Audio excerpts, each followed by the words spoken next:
Hej, Josefine. Hej. Velkommen. Tak skal du have. Sæt du derned. Ja, tak. Så skal vi snakke. Det skal vi. Det bliver hyggeligt. Det glæder jeg mig til. Ja, det gør jeg godt nok også.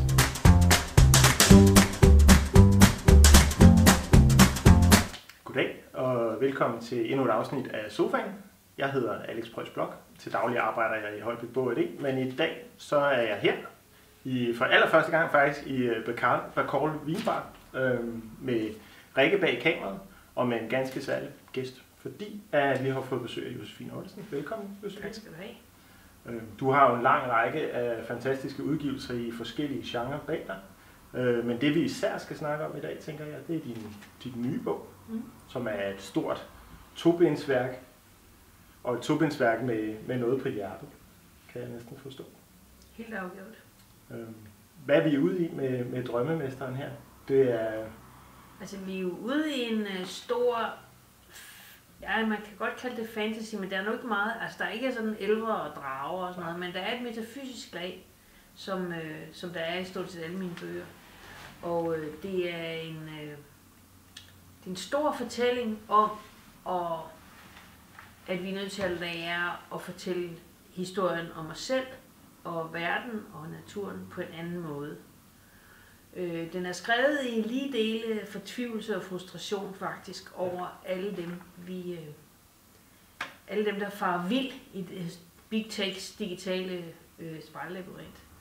Ja, for den har en masse gode temaer. Altså generelt kan jeg godt mærke, altså kan jeg kunne sådan få ind, når jeg har læst i bogen. Der er en masse fantastiske idéer om eller jeg vil ikke sige allegorier, men nogle sammenligninger med det samfund, som vi lever i. Ja, men det er sådan, jeg skriver normalt. Der dykker jeg jo ned i et eller andet tema, som jeg er optaget af, som jo er nutidigt, og så forsøger jeg, om jeg kan morfe det ind igennem sådan et troldspejl, så det får den her eventyrlige fortælling, som man kan læse som en spændende historie, men man kan også læse flere lag under. Og det er sådan, jeg godt kan lide at skrive, og det er det, som fantasy-genren er fantastisk til, fordi hvis du skriver en nutidsroman, så er den jo, fordi udviklingen går så hurtigt, så er den lynhurtigt forældet. Hvis man for eksempel skriver en ungdomsbog, og det tager et års tid at skrive sådan en, når så den kommer ud, så bruger de nogle andre platforme, så går det nogle andre sko, så hører den noget andet musik, så den er faktisk allerede forældet. Så der er faktisk noget forstyrrelse, og den er... Ja, den er egentlig forældet allerede, ikke? Og der har den der eventyrlige genre, eller de her stiliserede genre, fantastiske fortællinger, de handler jo om noget essentielt i det at være menneske. Og på den måde, så har de ikke den samme sådan forældelsesfaktor. Og det betyder også faktisk, at rigtig mange af mine bøger bliver læst af flere generationer. Jeg kunne også, i min research, har jeg jo læst mig frem til, at du er en af de mest udlånte forfattere på bibliotekerne. Jeg er i hvert fald en af dem, der har flest bogstaver stående på biblioteket. Ja. Men det er klart, at der er også en sammenhæng der jo, fordi makulerer jo, de smider bøger ud, der ikke er i omløb. Det er klart. Så jo, jeg har, og jeg har jo også et kæmpestort udlån på skolebiblioteker. Ja. Og det er jeg jo enormt glad for. Altså det er jo ligesom primært den anden del af mit forfatterskab, med mine letlæste bøger. Ja. Som der er rigtig, rigtig mange børn, der har lært at læse, eller sådan blevet læsere af. Ja. Så jeg plejer at sige, at hvis der nogensinde skal stå noget på min gravsten, så skal der stå, at hun fik børn til at læse. Fordi jeg skal i hvert fald hilse dig fra Frej på 10, det er min ældste søn. Ja. Han har læst Drageherren, og han har læst Drageherren igen, og igen, og igen, og igen, og igen. Ja. Men, det er en af hans yndlingsbøger. Ja, men det er jeg enormt stolt af. Ja, den bliver vi også ved med at have et snak om, som boghandler vil sige. Ja. Men ellers er den nye bog jo skrevet på en måde, så den henvender sig til mennesker fra 12 år op. Ja. Og jeg vil i virkeligheden anbefale, at man læser den sammen. Fordi der er rigtig mange ting, man kan snakke om i forhold til den måde, vi læser og er på i verden her. Den handler om en pige, der hedder Tuva. Ja. Og Tuva, hun er rensdyrhyrde og bor oppe i højlandet. Okay. Og hun elsker sit land, eller sit liv deroppe i højlandet, hvor de følger rensdyrenes vandring og sådan noget. Men hun er også drømmer. Og hun får et varsel fra guderne om, at der kommer til at ske en kæmpe katastrofe. Og det siger hendes bedstefar, det skal hun drage ned igennem flodlandet og fortælle alle de andre om. Og det er hun ikke ret meget for nede i lavlandet og nede i byen, der er folk slet ikke optaget af, hvad guderne siger. De har kun én gud, og det er guld. Ja. Usel mammon. Ja, og det er jo så det, der handler om, får hun mulighed for at forklare dem, at de skal passe på, og hvis ikke de hører efter, hvad sker der så? Kommer den der katastrofe så? Og hvad så efter katastrofen? Ja. Så det er også et forsøg på ligesom at adressere fremtidsfrygt og klimaangst. Ja, klimaangst, ikke? Ja, i høj grad. Som er noget, vi støder på hele tiden. Jamen, det gør vi jo. Ja. Og der er rigtig mange dialoger om det og sådan noget. Ja. Men udover at det er jo ret interessant på, det synes jeg i hvert fald, at den var, så er det jo også et nyt kapitel for dig som forfatter, ikke? Altså, du udgiver den selv. Er det noget med, at du måske brænder endnu mere for den her, end du har brændt for de andre? Eller? Altså, en af de ting, der gik op for mig, mens jeg arbejdede med den her bog, det er jo, at de der algoritmer, de laver nærmest sådan en slags fortryllelse.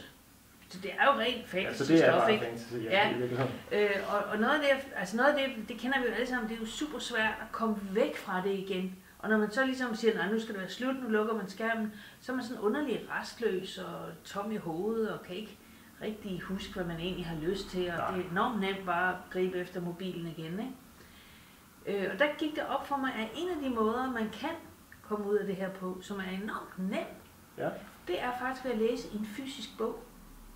Okay, ja, så bliver man transporteret helt ud af det. Det er jo simpelthen, altså fordi alle de her medier, der er du tilskuer. Ja. Det har jo ingen indflydelse på medierne, om du følger med eller ej. Det kører bare. Nej. Men når du åbner en bog, og du ser de der små myrer, der kravler rundt på papiret, som Gummitarsen siger, så er det jo ingenting. Nej. Det er ikke noget, for det bliver, du samler det til et ord, og det ord ligesom resonerer ind i din egen erfaring og sansning. Og så skal du selv bearbejde det på en anden måde. Ja, altså du er simpelthen nødt til at være nærværende. Du er nødt til at komme hjem til dig selv. Ja. Og det blev for mig ligesom, at de her bøger, de skulle simpelthen være så lækre.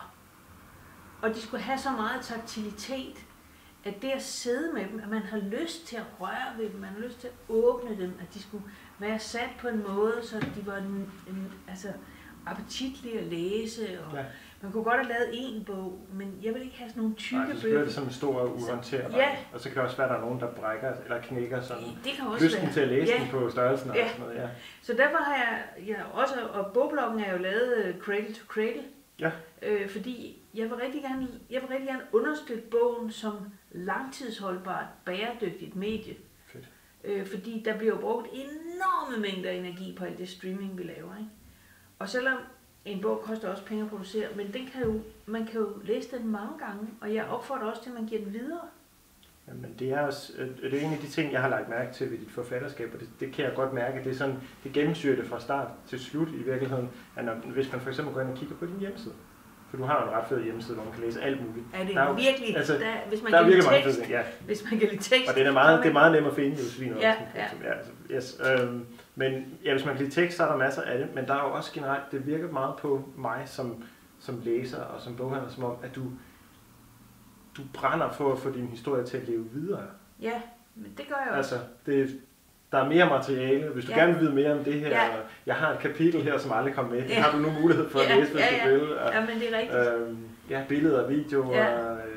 Josefine, der fortæller om sine bøger, ikke? Jo. Altså, det er jo helt fantastisk. Det er jo fordi, jeg skriver fordi jeg har noget på hjerte. Ja. Jeg er jo sikker på, at verden ville blive et bedre sted, hvis alle læste mine bøger.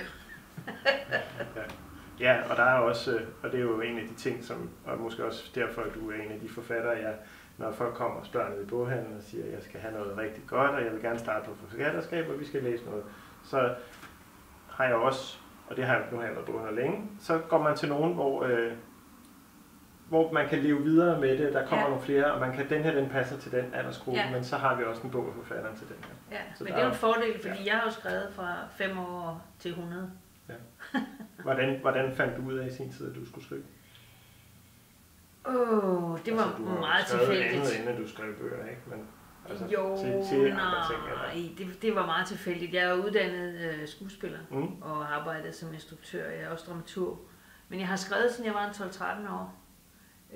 Og jeg har, altså, mit udgangspunkt for at skrive var ligesom at forstå min verden. Okay. Ja.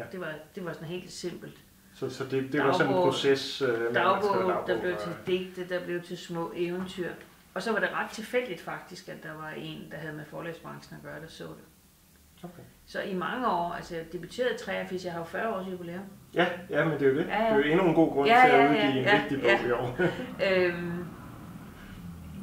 Altså fra jeg debuterede fra 83 og helt frem til slutningen af 90'erne, der skrev jeg bare sådan lidt ved siden af. Ja. Og så man kunne forstå det, så havde du til at starte med en idé om, at det var bare noget, du gjorde ud over, ikke? Ja. Og så efterhånden, så i virkeligheden var det fordi, at fordelen, altså når man laver teater, det er jo en meget kollektiv proces. Og jeg fik egentlig mere og mere lyst til at bestemme det hele selv. Ja. Og når man er forfatter, så er man jo Gud. Ja, det er selvfølgelig rigtigt. Ja, man bygger jo fuldstændig den verden, man vil have.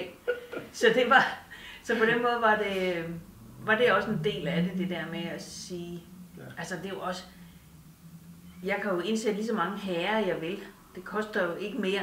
Altså, nej, det er selvfølgelig. Hvis du arbejder med teater og siger, nu vil du gerne have en bereden rytter ind på scenen, det kan man jo ikke, vel. Men når du skriver, så har du alle muligheder. Ja. Tilblivelsen af bogen. Ja. Altså nu har du jo selv valgt, at den skulle være i 2 bind, og de her ting. Du har selv udvalgt et grafisk studie, der skulle lave det hele, ikke også? Ja. Hvordan er det i forhold til at skulle ligge under et forlag og have en dialog med nogen, der så også skal være med til at bestemme det på en eller anden måde, ikke? Har det været meget anderledes? Ja, det er meget anderledes. Ja. Altså det er det jo især, fordi det er jo et mega stort arbejde. Ja. Altså der er alle mulige grunde til at forlade for så mange procenter, som man så lige pludselig selv er alene om. Ja. Så det er meget, meget anderledes. Også fordi normalt, når jeg laver bøger, så afleverer jeg jo et manuskript, og så går der jo et halvt til et helt år, før den bliver bog. Og der har jeg den jo tilbage et par gange til noget gennemskrivende korrektur, men ellers er den sådan set ude af mit system. Så når den udkommer, så er jeg jo tit sådan lidt, så har jeg faktisk lidt glemt. Ja, så er du faktisk lidt videre. Ja, så er jeg videre i gang med noget andet, ikke? Men det har jeg jo ikke været her. Og det har været, også fordi jeg selv har investeret, altså det koster 499 for dem begge to, hvis de skulle sælges til den pris, som de skulle have været solgt til, hvis de var kommet på et forlag, så har de kostet 400 kroner stykket. Ja. Fordi der er kælet så meget for detaljer, og ryggen er hæftet ikke lige med, og altså sådan, der er virkelig gjort noget ud af det, ikke? Så det er jo en kæmpe investering, så for mig, det der med at åbne kassen med de første bøger, det har været helt vildt, det var virkelig nervepirrende.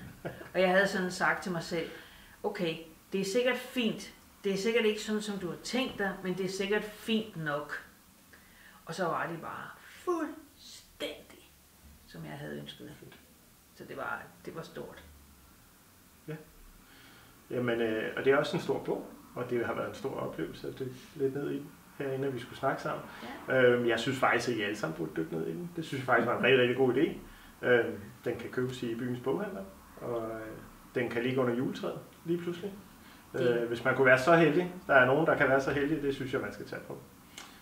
Så tak fordi du kom, Josefine. Ja, velbekomme. Tak fordi vi kunne snakke lidt om din bog. Ja, og jeg håber, den kommer til at ligge under rigtig mange juletræer. Det synes jeg, den skal. Den står i hvert fald rigtig fint på podiet nede i min butik. Godt. Det er så fint. Så tak for det. Velbekomme.